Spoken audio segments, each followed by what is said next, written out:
Nabi Rasulullah ya nggak sempurna, itu manusia pilihan loh. Karena apa? Karena dia manusia.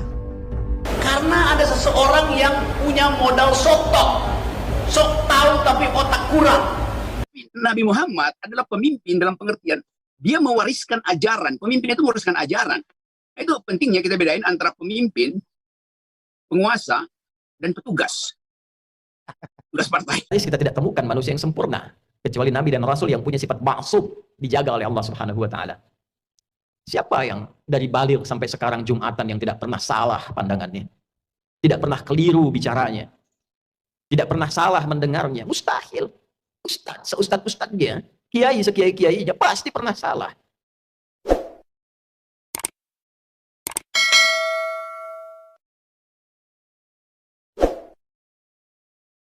Assalamualaikum warahmatullahi wabarakatuh. Mesti kembali di channel saya. Tentunya kita sudah mendengarkan bagaimana cuplikan videonya.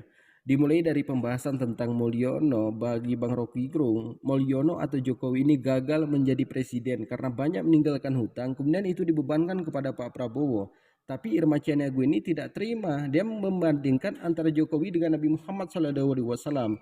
Kemudian dia mengatakan, Nabi Muhammad saja tidak sempurna. Kalau membandingkan Jokowi dengan Nabi Muhammad ini lucu. Ini seolah-olah Irma ini udah nggak sehat. Memang kalau kita perhatikan dari gaya bicaranya, memang udah lama ini sakit. Nah, kemudian di sini Bang Rocky Gerung ini ceramah dan membuka fakta tentang Nabi Muhammad. Bagaimana khutbah terakhir dari Nabi Muhammad SAW. Kemudian di sini akan kita dengarkan juga bagaimana penjelasan Ustadz Hadi Dayat. Selamat menyaksikan. Khutbah terakhir, khutbah Nabi Muhammad terakhir. Ketika beliau mengatakan bahwa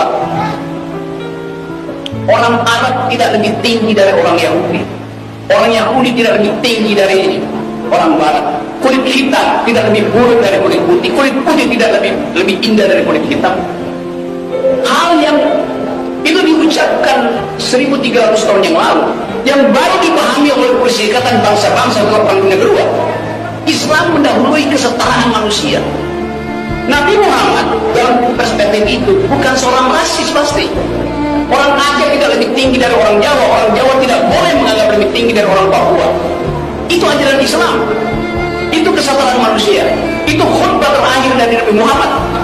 Saya mengingatkan itu pada para pemimpin untuk pergi kembali pada moral core dari hal-hal yang sifatnya teologis yang hanya mungkin dipahami kalau orang punya kecerdasan, orang punya akal sehat. Dan memang Quran diturunkan ke wilayah kedunguan ketika masyarakat Arab mengalami pensoliman karena otak tidak dikembangkan. Itu yang menyebabkan ayat pertama adalah baca, belajar, pikir, ikro, bukan kerja. Kita tidak temukan manusia yang sempurna kecuali Nabi dan Rasul yang punya sifat ma'sum, dijaga oleh Allah Subhanahu wa Ta'ala. Siapa yang dari baligh sampai sekarang Jumatan yang tidak pernah salah pandangannya, tidak pernah keliru bicaranya, tidak pernah salah mendengarnya? Mustahil. Seustad-ustadnya, kiai sekiai-kiainya pasti pernah salah. Jadi kalau Anda ingin mencari kesalahan seorang ustadz, ya pasti ditemukan sepanjang dia manusia. Kiai demikian, Habib demikian, sepanjang manusia, sepanjang bukan Nabi dan Rasul. Siapapun, mau pejabat, mau rakyat, mau birokrat, siapapun, pasti ada potensi untuk berbuat salah sepanjang kita masih hidup dan sepanjang setannya juga menunaikan tugasnya untuk menggoda manusia. Nah, Allah yang punya sifat Rahman dan Rahim sebagai penutup bagian dari khutbah ini menginginkan dalam situasi itu pun tetap melindungi kita, tetap menjaga kita. Karena Allah pun mendeklarasikan, engkau bisa menggoda, tapi aku pun membentengi hambaku dari godaanmu itu. Maka kesempatan diberikan oleh Allah supaya kita menyadari kekeliruan itu, mengoreksinya, dan kembali kepada jalan kemuliaan. Tidak ada manusia yang tidak salah selain Nabi dan Rasul. Tapi diberi kesempatan oleh Allah dari kesalahan itu kembali menjadi soleh. Saudara, bila kita mengoreksi yang salah menjadi soleh, tidak baik menjadi baik, maka kebaikan yang dihasilkan dari sifat korektif dari yang tidak baik itu disebut birrun namanya. Birrun. Bila itu melekat pada diri kita, kembali jadi baik, birrunnya nempel dalam diri kita, jadi baik lagi, maka berubah menjadi mabrurun. Maka dilatihlah setidaknya dalam ritual setahun sekali. Belajar kontemplasi apa selamanya saya akan jadi seperti yang tidak baik ini. Kata-kata kotor, senang mencela orang, pikirannya nggak bagus, mendengar yang nggak baik. Sementara saya sadar saya pulang akan menghadap Allah. Nanti dikumpulkan di padang Arafah. Maka dibawa ke miniatur kehidupan orang kumpul semua sama. Mau pejabat, mau rakyat, mau punya kedudukan, mau tidak, pakaiannya sama, ritualnya serupa. Deklarasi kesetaraan. Bahkan sebelum PBB deklarasi, sebelum ada terbentuk banyak negara, Islam sudah memperkenalkan kesetaraan. Tapi dalam kesetaraan itu ada renungan. Apakah akan begini selamanya? Sementara kita akan pulang kepada Allah. Apa enggak malu? Pulang dengan status sebagai pencuri. Pulang dengan status sebagai koruptor. Pulang dengan status sebagai pencela. Pulang dengan status sebagai penyogok.